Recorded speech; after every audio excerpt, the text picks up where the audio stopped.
Hello guys, সবাইকে good morning. এইটা ছিল ভিডিওটা দেখতে পাচ্ছ, যেটা একটা বার্থডে ছবি। হ্যাঁ, এটা ছিল আমার, দেখতেই পাচ্ছ, ভাসুরের মেয়ের বার্থডে ছিল। সেটা ছিল 9th আগস্ট।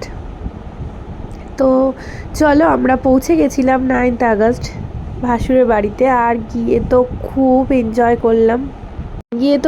এনজয় করলাম। আর আমাদের আগস্টের স্টার্টিংটা শুরুই হয় ওর বার্থডে দিয়ে। পর একে একে ধাপে ধাপে প্রচুর ধামাকা শুরু হয়। তো ফার্স্ট ধামাকাটা ওর বার্থডেতে। তো দেখতেই পাচ্ছ আমরা কিভাবে মজা করেছি।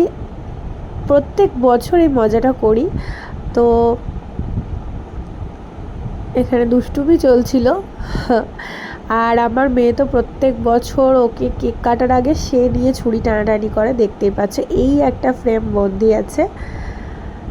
ছোট্টবেলা থেকেই ও তার মানে আমার হাজব্যান্ড ও তার বরকাকে খুব ভালোবাসে। ছোট্টবেলায় যখন একদম ছোট্ট ছিল, পুচকু ছিল, বাড়ি আসতে দিত না, কান্নাকাটি করতো।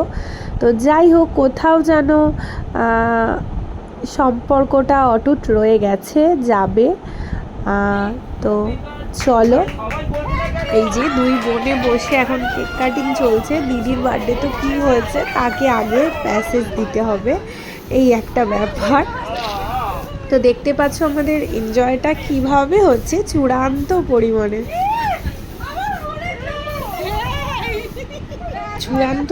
হচ্ছে। আমার মেয়ের একটা প্রোগ্রাম ছিল, সেটাও পরে আসতে, ভিডিওটা একটু টাইম লাগছে, তো আসবে সেই ভিডিও।